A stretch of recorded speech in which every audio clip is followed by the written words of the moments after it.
14. The system is to blame. The passage of the first anti-poverty bill marked a transition. Through 1964, the rationale for new social action programs was the one set by Kennedy. The government should take a more active role in helping people get on their feet. Then new agenda, new assumptions, and a rush of events complicated the situation.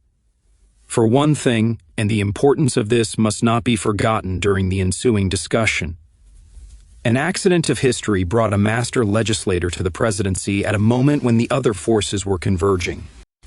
The anti-poverty bills, food stamps, Medicare, Medicaid, public housing programs, manpower training, expansions of entitlements, all followed pell-mell. It was a legislative blitzkrieg, not the implementation of a master plan. Apart from the idiosyncratic influences of Lyndon Johnson's ego and skills, a fundamental shift in the assumptions about social policy was occurring. Four forces pushed it. The economists seemed to have found the secret of lasting prosperity. Policymakers and intellectuals discovered structural poverty. The civil rights movement moved north, and the original anti-poverty programs failed to show the expected results. Together with other, less directly related tides in the American polity, they worked the revolution. In only 3 years, from 1964 to the end of 1967, what I shall refer to as the reform period social policy went from the dream, "The system is to blame," of ending the dole to the institution of permanent income transfers that embraced not only the recipients of the dole but large new segments of the American population. It went from the ideal of a colorblind society to the reinstallation of legalized discrimination. They were polar changes that were barely recognized as such while they were happening. The triumph of the economy. One explanation for the reforms of the 1964 to 67 period, and why they carny then rather than earlier, is so simple that it is sometimes overlooked. 1964 to 67 was the first time that we thought we could afford them. We were extremely rich and extremely secure about our ability to continue getting richer. The performance of the American economy had been spectacular. In part, it was a phenomenon that stretched back to the onset of the Second World War. In 1940, just before the war years, GNP had been less than $100 billion. 25 years later, it was $685 billion, a seven-fold increase. Even after discounting for inflation, real GNP had nearly tripled. 1. But history alone was not the goad. During the 1964 to 67 period, in which the shift in social welfare premises took place, Lyndon Johnson and the Congress were making decisions under the impression, based on persuasive evidence, that the boom was no longer part of an ungovernable cycle of economic expansion and contraction. The Eisenhower administration had been punctuated by 2 recessions that the new generation of Keynesian economists who carned to Washington with Kennedy said they could avoid. Kennedy had cautiously implemented their advice, and it had worked, exactly as the economists had said it would: steady growth, no inflation. From 1961 to 1965, GNP went from $520 billion to $685 billion, in increments of $40 billion, $30 billion, $42 billion, and $53 billion. The inflation rate was about 1% per year. Hubris won out. We can't prevent every little wiggle in the economic cycle, Johnson's budget director Charles Schulze acknowledged, but, he added confidently, we now can prevent a major slide. Keynes was on the cover of Time's last issue of 1965. Even the most optimistic forecast for 1965 turned out to be too low. The magazine wrote, "If the nation has economic problems, they are the problems of high employment, high growth, and high hopes." 3. The next 2 years brought more of the same growth of $65 billion in the GNP in 1966 and $44 billion in 1967. Inflation was a bit higher, around a generous revolution, 3%, but still manageable. There was no recession, no stumbling. "We are all Keynesians now," said Richard Nixon, and it seemed to be eminently reasonable to be so. It appeared that the economists were making good on translating theory into practice. Thus we made our decisions about the poor and about social policy from what seemed at the time to be a position of impregnable economic strength. Not only were we enjoying an unprecedented boom, we now thought we had the tools to sustain it indefinitely. If there was poverty amidst plenty, and its solution did not come as easily as the initial optimism had projected, then there was still no good reason to back off. All the changes in policy during the 1964 to 67 period must be considered in light of this central fact. At the time, almost everyone thought the economic pie would grow ever larger. The discovery of structural poverty. Even as the war on poverty was beginning, its premises of self-help and open opportunities were lagging behind a new intellectual consensus that would shape policy very shortly. To understand its power, one first must understand that poverty did not simply climb upward on our national list of problems. It abruptly reappeared from nowhere.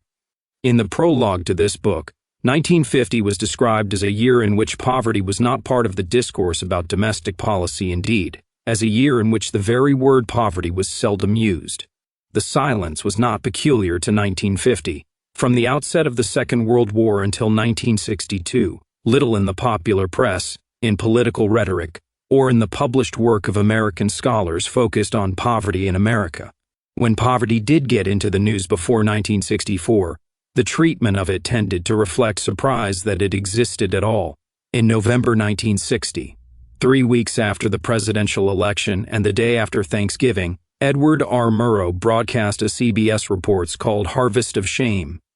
It showed that tens of thousands of migrant workers were miserably paid, housed, educated, and nourished, problems that middle-class America apparently associated only with the 1930s and the sea rapes of approximately wrath. The viewing public and numerous editorial writers were shocked, a fact in itself illustrative of the obliviousness toward poverty. The more struck, "The system is to blame." The reaction, however, was Murrow's own. A few months later, the day after he was sworn in as director of the United States Information Agency, one of his first acts was to try to persuade the BBC to cancel a scheduled broadcast of Harvest of Shame. That Edward R. Murrow, the embodiment of journalistic independence, would try to stop a news show on grounds that it would be taken out of context suggests how aberrant the poverty in Harvest of Shame was taken to be. In the intellectual community, phenomena such as poverty among migrant workers were seen as peripheral. Norman Podhoretz, recalling the leftist intellectual circles in which he moved during the 1950s, points out that the essential economic success of the American system was taken as a given even by those who were most bitterly critical of the social system. He continues that there were still pockets of unemployment and poverty, and that there was still a great spread in the distribution of income and wealth, everyone realized. But the significance of such familiar conditions paled by comparison with a situation that now seemed to defy the rule that there could be nothing new under the sun: the apparent convergence of the entire population into a single class. 5. Podhoretz's observation held true through the 1960 presidential campaign. Poverty was, in the terms of that campaign, something that happened mostly in Appalachia, not only in the Kennedy campaign rhetoric, but in the minds of those Democrats who considered themselves true liberals. When Arthur Schlesinger decided to proselytize among members of the liberal establishment on behalf of John Kennedy in 1960, he made his case on issues that he knew to be the ones that were exercising his friends and colleagues in the liberal wing of the party. He chose as his theme that Kennedy was the man for an era in which the struggle for material subsistence had essentially been solved. 6. Against this backdrop, the emergence of the structural view of the poverty problem was unexpected and rapid. As of the beginning of 1962, no one was talking about poverty. By the end of 1963, it was the hottest domestic policy topic other than civil rights. But it was not just poverty that was being talked about. Structural poverty was now at issue. Structural poverty refers to poverty that is embedded within the nature of the system and will not be eradicated by economic growth. Its elimination, according to the proponents of this view of poverty, requires radical surgery. The most visible structuralists, writes James Patterson, were not social workers or government bureaucrats looking for ways to improve the situation of individuals, but social. A generous revolution. Scientists and left-wing writers who took a broad and reformist view of the functional relationship between inequality and the social system. 7. One such writer was Michael Harrington, who in 1962 published a book that was the most visible single reason for the sudden popularity of poverty. The book was The Other America. Its thesis was that a huge population of poor people, 50 million by his count, was living in our midst, ignored. They consisted of the aged, the unskilled, the women heading households with small children, and others who were bound to be bypassed no matter how much economic growth occurred, because of the way that the system distributed income. The importance of Harrington's book was not in its details but in its central message. America was not the single-class, affluent society that a complacent intellectual establishment had assumed, but a deeply riven society in which the poor had been left to suffer unnoticed. Kennedy read The Other America and Dwight MacDonald's evangelizing review of it in The New Yorker, and ordered the beginning of the staff work that Lyndon Johnson would later seize upon for his crusade. It was a time when books became banners for causes. Silent Spring was published at about the same time, and Unsafe at Any Speed followed a few years later, and it is always difficult in such cases to determine how much was cause and how much effect. Certainly others had been forwarding a structuralist view of poverty both within and without the Kennedy administration. But even if the poor were bound to have been rediscovered in the early 1960s, Harrington was their pamphleteer, The Other America their common sense. Once the argument had been made, it became very unfashionable for an intellectual in good standing to argue with it. A few, such as Irving Kristol, made note of Harrington's factual inaccuracies and his reliance on dubious evidence. Later, even some of Harrington's sympathetic colleagues would dispute the centerpiece arguments about intergenerational poverty. But much of what Harrington had to say seemed indisputable. The population did include large numbers of poor people, and they didn't seem to be moving up the way that they were supposed to do. To quibble was to sound like the Chamber of Commerce. If poverty was not an aberration, not a matter of pockets but structurally built into the American system, then it was necessarily true that the initial anti-poverty bills represented a half-hearted and wrong-headed approach to the problem. Poverty was not going to be eradicated by a Job Corps or a few loans to small businessmen. Sweeping changes in the income distribution system were needed. A cool analytic conclusion to the system is to blame. Some, but more often, a conviction held with a passionate sense of urgency, as Jeremy Lamer and Irving Howe put it. In a nation as rich as the United States, they declaimed, it is an utter moral scandal that even the slightest remnant of poverty should remain. 13. In a technical sense, the structuralists made a case only for the proposition that much, not all, of American poverty derived from structural characteristics. Their message was an antidote to the folk wisdom that anyone with enough gumption could make a good living. But the passionate sense of urgency got in the way of balance. What emerged in the mid was an almost unbroken intellectual consensus that the individualist explanation of poverty was altogether outmoded and reactionary. Poverty was not a consequence of indolence or vice. It was not the just deserts of people who didn't try hard enough. It was produced by conditions that had nothing to do with individual virtue or effort. Poverty was not the fault of the individual but of the system. For the Harringtons, it was a statement of political and economic dogma. For the politicians and policymakers and implementers of the programs, it was about to become the indispensable rationale for coping with two empirical developments that few were anticipating when the war on poverty got underway. The civil rights movement moves north. Speaking to an interviewer in 1967, Daniel Patrick Moynihan summed up in a few sentences the toils in which the social welfare experiment had wound itself when the civil rights movement moved north. In the South, there were a great many outcomes, situations, customs, rules, which were inimical to Negro rights, which violated Negro rights, and which were willed outcomes, intended, planned, desired outcomes. And it was therefore possible to seek out those individuals who were willing the outcomes, and to coerce them to cease to do so. Now, you come to New York City, with its incomparable expenditures on education, and you find that, in the 12th grade, Negro students are performing at the 6th grade level in mathematics. Find for me the man who wills that outcome. Find the legislator who has held back money, the teacher who's held back his skills, the school superintendent who's deliberately discriminating, the curriculum supervisor who puts the wrong books in, the architect who builds the bad schools. He isn't there. 14. A generous revolution. By and large, not perfectly by any means, but by and large the legal system outside the southern states had rid itself of designed-in racism. There were no voter literacy tests to get rid of, no Jim Crow laws to repeal. While northern racism might simply be more subtle, as many black leaders claimed, it provided few specific reified targets to hit out against. And yet equality of rights under the law had not been accompanied by equality of outcome. Blacks in the North as in the South lived in worse housing than whites, had less education, ate less nutritious food, and so on down the list of indicators that were used to measure well-being. On virtually everyone, a large difference between black and white remained, and it was always to the disadvantage of the blacks. Whites were made aware of this by accounts such as Kenneth Clark's Youth in the Ghetto, passed everywhere in mimeograph by poverty planners long before it was published.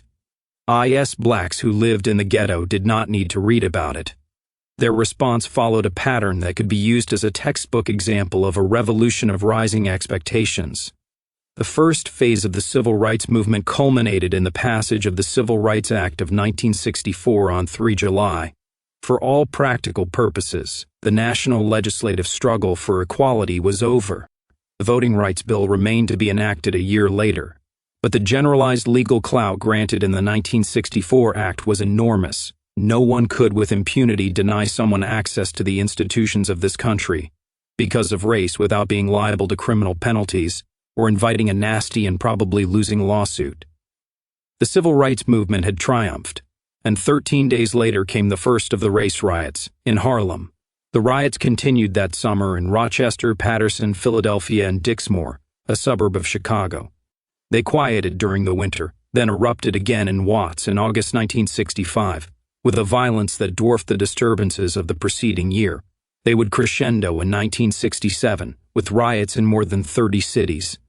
The riots changed or coincided with a change in what had until then been a movement of legal challenges, nonviolent demonstrations, and coalition building. Writing from a Marxist perspective, some observers saw this as the trigger for the explosion in social spending that occurred during the same period. The white power structure needed to control the restiveness of blacks, and the shift from a hand, not a handout, to income transfers was in the nature of a bribe. A careful review of what bills passed when, with what support, casts doubt on this argument, though it retains intuitive plausibility. But the post-1964 militancy unquestionably had another and arguably more pernicious long-term effect. It tightly restricted the permissible terms of D. The system is to blame, bait within academia and government on issues involving blacks, which is to say virtually every issue associated with social policy. Specifically, the riots and the militancy adjoined the moral monopoly that the civil rights movement of 1964 still enjoyed. The year 1964 was not only the year when the Civil Rights Act passed and the first riots occurred. It was also the year when Martin Luther King Jr. won the Nobel Peace Prize. It was the year when Cheney, Goodman, and Schwerner were tortured and killed in Mississippi. It was, in short, the year in which all that created the moral monopoly was most in evidence. Black leaders blamed the riots on whites, or coextensively, the system. Stokely Carmichael and Rap Brown said it with a rhetoric as bloody-minded and as unapologetic as the rioters. Martin Luther King said it with more elegance, thoughtfulness, and political astuteness, but said it nonetheless. A profound judgment of today's riots, King told a convention of social scientists, was expressed by Victor Hugo a century ago. He said, "If a soul is left in darkness, sins will be committed. The guilty one is not he who commits the sin, but he who causes the darkness." As a statement about ultimate causes, the black interpretation was nearly unarguable. But history was not the issue. The exigent question was, what do we do now, today, in response to people rioting in the streets?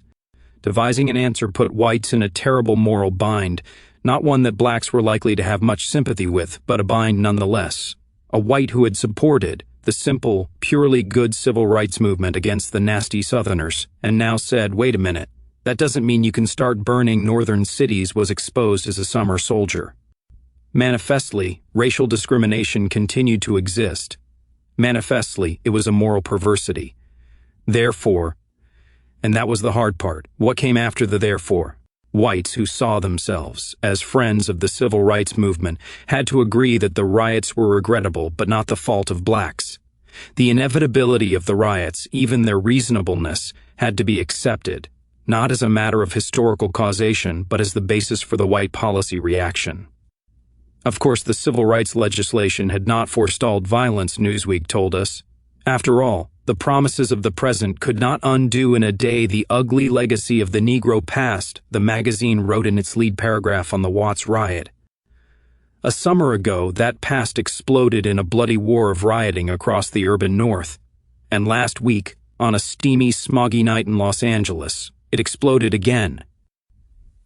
19 a few pages later, a poll of whites' reactions to the riots divided the discussion into two paragraphs: the intelligent reactions, meaning those who understood that the riots were an understandable manifestation of past injustice, and those who, a generous revolution, were less perceptive, meaning the people who said that the rioters were breaking the law and ought to be punished.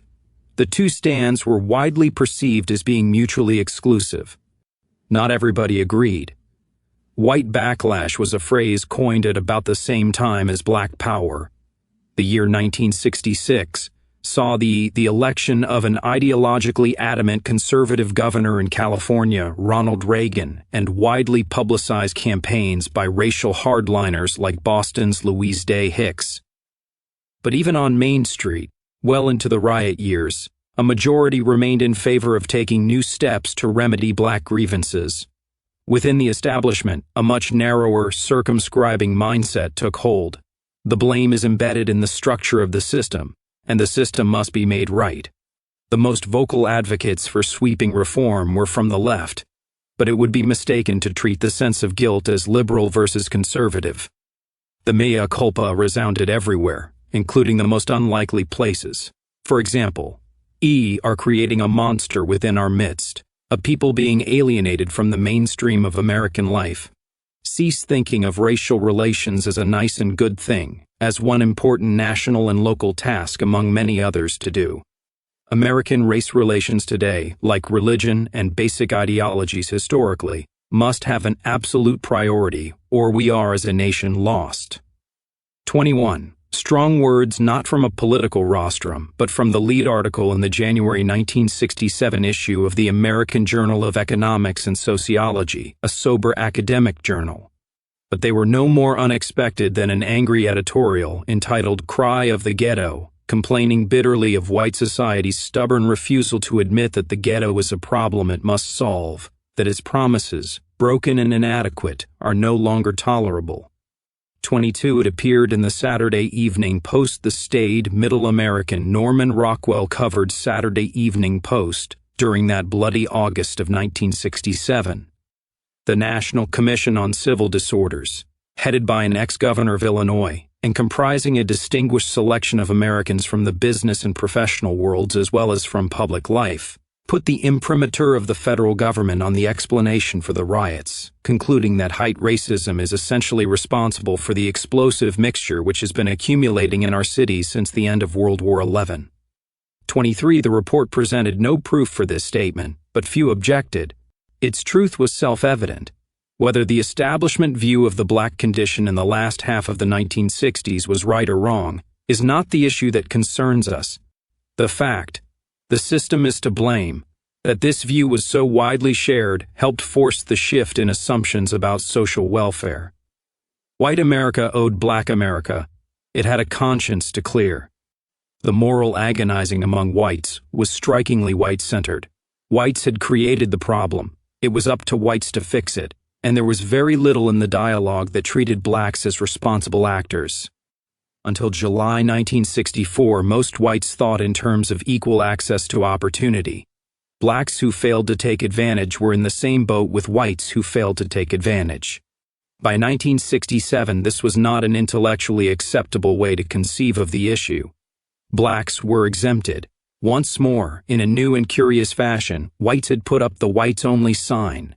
White confusion and guilt over the turn of events in the civil rights movement created what Moynihan has called a near-obsessive concern to locate the blame for poverty, especially Negro poverty, on forces and institutions outside the community concerned. 24. The structuralists, with their view of poverty as embedded in the American economic and social system, provided a ready-made complement to this impulse. If society were to blame for the riots, if it were to blame for the economic and social discrepancies between whites and blacks, if indeed it were to blame for poverty itself among all races, and if society's responsibility were not put right by enforcing a formalistic legal equality, then a social program could hardly be constructed on grounds that simply guaranteed equality of opportunity.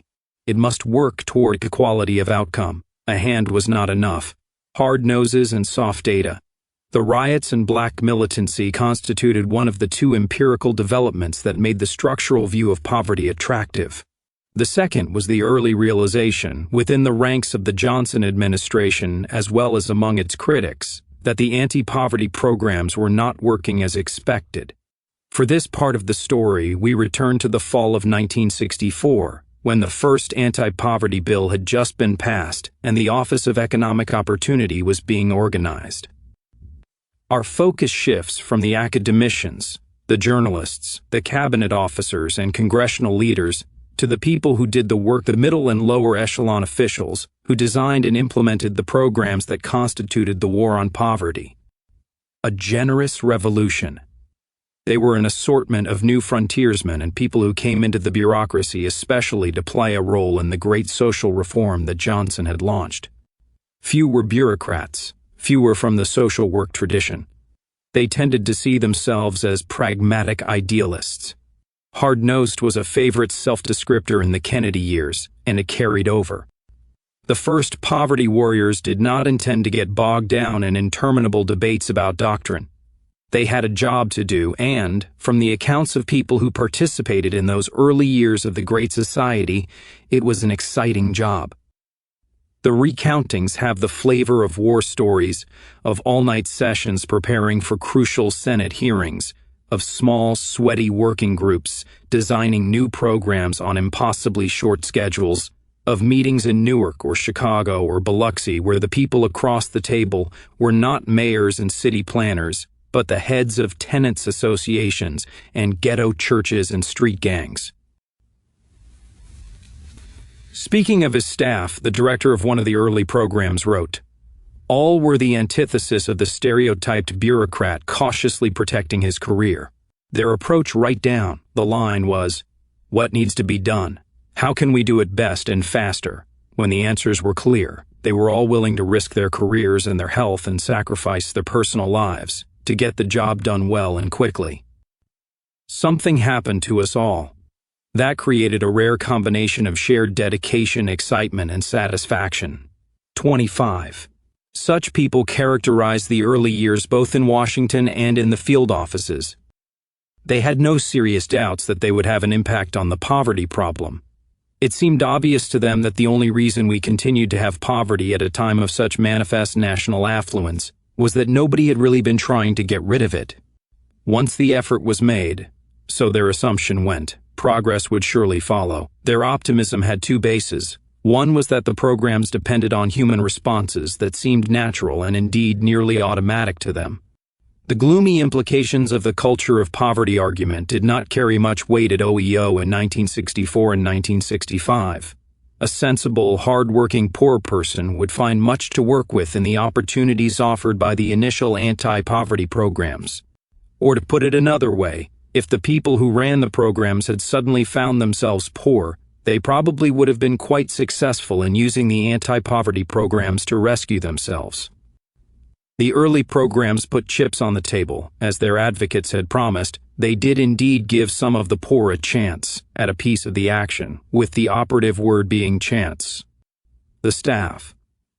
The SysFem is faux blame. At OEO and its companion agencies scattered around Washington did not think that the loan programs or the community development programs would transform the ghetto instantaneously, but they had no doubt that such programs would be individually successful steps in the right direction. In the case of the training programs such as the Job Corps, success seemed to be still more natural. The logistics of providing training were straightforward. The educational technology was adequate and in place. There were plenty of welfare recipients who said they wanted jobs and who acted as though they wanted jobs. During the 1960s, and especially after the Vietnam War heated up, jobs were available for people with the kinds of skills that could be acquired in the training programs. The training programs would work, without question. What was to stop them? It would be important to document the successes that were about to emerge. In the spirit of cost-effectiveness that McNamara had taken to the Pentagon, the early poverty warriors were prepared to be judged on the hardest of hard-nosed measures of success. The programs would be removing enough people from the welfare rolls, from drug addiction, and from crime to provide an economically attractive return on the investment. But how was this information to be obtained? Social scientists who had been at the periphery of the policy process, sociologists, psychologists, political scientists, had the answer: scientific evaluation. The merits of doing good would no longer have to rest on faith. We would be able to prove that we had done good, as objectively as a scientist proves an hypothesis. In the space of a few years, applied social science and especially program evaluation became big business. In Eisenhower's last year in office, 1960, the Department of Health, Education, and Welfare spent $46 million on research and development other than health research. It took 3 more years for the budget to reach $90 million, followed by sizable jumps in 1964 and 1965. Then, in a single year, 1966, the budget doubled from $154 million to $313 million. Similar patterns prevailed at the other departments, agencies, institutes, and bureaus engaged in the anti-poverty struggle. The product of all this activity and money was a literature describing what was being accomplished by the anti-poverty programs. It is what scholars call a fugitive literature, with most reports being printed in editions of a few dozen photocopies submitted to the government sponsor. The release of a major evaluation might get a column or two on a back page of a few of the largest newspapers, but otherwise the work of the evaluators went unread by the outside world. A generous revolution. Within those governmental circles where the reports were read, they led to a rapid loss of innocence about what could be expected from the efforts to help people escape from welfare dependency. Starting with the first evaluation reports in the mid-60s and continuing to the present day, the results of these programs have been disappointing to their advocates and evidence of failure to their critics. The war on poverty had originally struck on 2 fronts. For depressed neighborhoods and entire communities, community action programs were funded in profusion. To further all sorts of objectives for individuals, manpower programs provided training or job opportunities.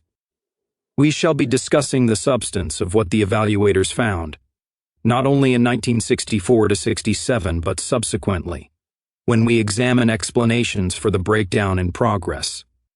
For now, a few examples will convey the tenor of the findings. The community action programs. The community action programs fared worst. A number of histories and case studies are available to the public at large, Moynihan's maximum feasible misunderstanding being the best known. With the advantage of hindsight, it is not surprising that the community development programs so seldom got off the ground. Faith in spontaneity and in ad hoc administrative arrangements were traits of the 60s that met disillusionment in many fields besides the anti-poverty programs. Surprising or not, the record they compiled was dismal. For every evaluation report that could document a success, there was a stack that told of local groups that were propped up by federal money for the duration of the grant, then disappeared with nothing left behind. Each project had its own tale to tell about why it failed: an ambitious city councilman who tried to horn in, a balky banker who reneged on a tentative agreement, and so on. There were always villains and heroes, dragons and maidens. But failure was very nearly universal. The course of the projects followed a pattern.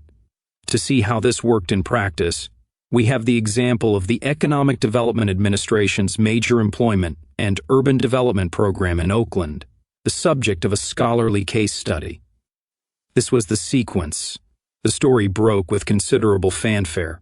The Wall Street Journal of April 25, 1966 had it on page 1.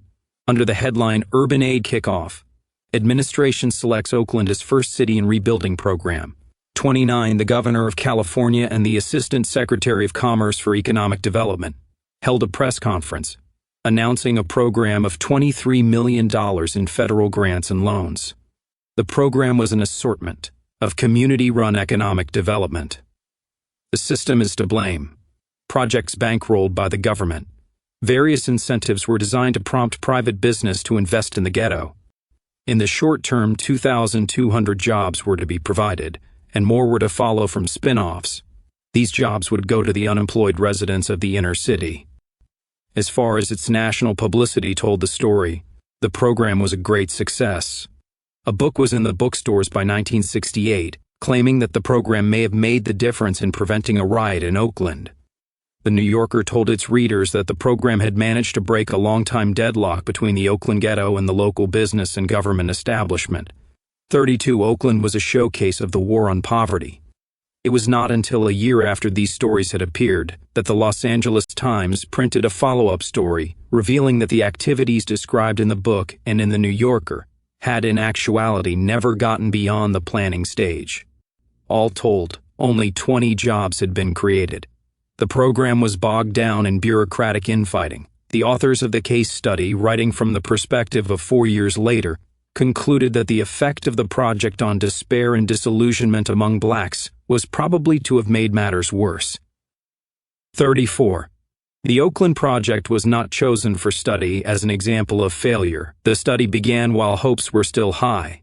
The Oakland experience was representative, not exceptional, and the gradual realization of this by those connected with the poverty programs was one source of their dampened hopes for the hand, not a handout approach. Few of them reacted by giving up. Through the rest of the 1960s and well into the 1970s, it was argued that the community action programs were slowly learning from their failures and would do better next time. But if their proponents did not give up, neither did they speak so boldly about the imminent end of the dole. The training programs. The failure of the training programs was a greater surprise still. These of all programs were expected to be a sure bet. They dealt with individuals, not institutions, and teaching a person who wants to learn is something we know how to do. But starting with the first evaluation reports in the mid-60s and continuing to the present day, the results failed to show the hoped-for results, or anything close to them. The programs were seldom disasters. They simply failed to help many people get and hold jobs that they would not have gotten and held anyway. As with the community development programs, the findings varied in detail but not in pattern. In one of the most recent and technically precise, A Generous Revolution, studies of the Manpower Development and Training Act, the linchpin of Kennedy's original program and one that eventually grew to a multi-billion-dollar effort, the final conclusion is that male trainees increased their earnings between $150 and $500 per year immediately after training, declining to perhaps half this figure after 5 years. For the females, the study found a continuing effect of $300 to $600 per year. A panel study of the effects of vocational training found a wage increase of 1.5% that could be attributed to the training. The early studies of Job Corps trainees found effects of under $200 per year, and these early findings have been repeated in subsequent work. Effects of this magnitude were far from the results that had been anticipated when the programs began. Even as the program designers and evaluators debated what to do next and how to do it better, they could not avoid recognizing some discomforting realities. It was quickly learned that people on welfare do not necessarily enroll in job training programs once they become available. Those who enroll do not necessarily stick it through to the end of the program. Those who stick it through do not necessarily get jobs. And, of those who find jobs, many quickly lose them. Sometimes they lose them because of their lack of seniority when layoffs occur. Sometimes they lose them because of discrimination. Sometimes they lose them because they fail to show up for work or don't work very hard when they do show up. And, more often than anyone wanted to admit, people just quit, disappearing from the evaluator's scorecard.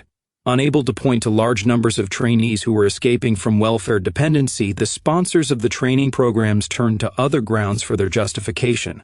They found two. First, a cost-effectiveness case could be wrenched even from small increments in income. If the average trainee's earnings increase even by a few $100s, sooner or later the increase will add up to more than the cost of the training. And it was this type of calculation to which the sponsors were reduced. The average effect for all enrollees is quite large. We find in one evaluation of Job Corps, then read on to the next sentence, where it is revealed that the quite large effect amounted to $3.30 per week. It was a statistically significant gain. Second, the training programs lent themselves to upbeat anecdotes about individual success stories. John Jones, an ex-con who had never held a job in his life, became employed because of Program X and is saving money to send his child to college. Such anecdotes, filmed for the evening news, were much more interesting than economic analyses. They also were. The system is to blame, useful in hearings before congressional appropriations committees. Tacit or explicit, a generalization went with the anecdote. John Jones's story is typical of what this project is accomplishing or will accomplish for a large number of people. That such success stories were extremely rare, and that depressingly often John Jones would be out of his job and back in jail a few months after his moment in the spotlight. These facts were not commonly publicized. The anecdotes made good copy. Thus, the training programs continued to get a good press throughout the 1970s. They were the archetypal hand, not a handout programs, and they retained much of the intellectual and emotional appeal that had made them popular in the early 1960s. To some extent, whether they worked or not was irrelevant. We have been scanning a record that has accumulated over the years since the first anti-poverty projects in the early 1960s. But the loss of innocence came early. It soon became clear that large numbers of the American poor were not going to be moved off the welfare rolls by urban development schemes or by training programs. At another time, that might have been the end of the attempt. Or, at another time, perhaps we would have done a better job of learning from our mistakes and have developed less ambitious, more effective programs. But the demands for urban renewal programs and jobs programs and training programs were growing, not diminishing, as the disappointing results began to come in. We were not in a position to back off, and in fact, funding for such programs continued to grow for years. Neither, however, could we depend on such programs to solve the poverty problem. The forces converged not neatly, not at any one point that we can identify as the crucial shift. But the intellectual analysis of the nature of structural poverty had given a respectable rationale for accepting that it was not the fault of the poor that they were poor. It was a very small step from that premise to the conclusion that it is not the fault of the poor that they fail to pull themselves up when we offer them a helping hand. White moral confusion about the course of the civil rights movement in general, and the riots in particular, created powerful reasons to look for excuses. It was the system's fault. It was history's fault. Tom Wicker summed up the implications for policy toward the poor. Really compassionate and effective reforms to do something about poverty in America would have to recognize first that large numbers of the poor are always going to have to be helped. Whether for physical or mental reasons, because of environmental factors, or whatever, they cannot keep pace. Thus, the aim of a generous revolution, getting everyone off welfare and into participation in our affluent society, is unreal and a pipe dream. Decent standard of living ought to be made available, not just to an eligible few, but to everyone, and without degrading restrictions and police-like investigations. The column ran on the day before Christmas, 1967. It followed by only a few months an announcement from the White House. Joseph Califano, principal aide to Lyndon Johnson, had called reporters into his office to tell them that a government analysis had shown that only 50,000 persons, or 1% of the 7,300,000 people on welfare, were capable of being given skills and training to make them self-sufficient. The repudiation of the dream, to end the dole once and for all,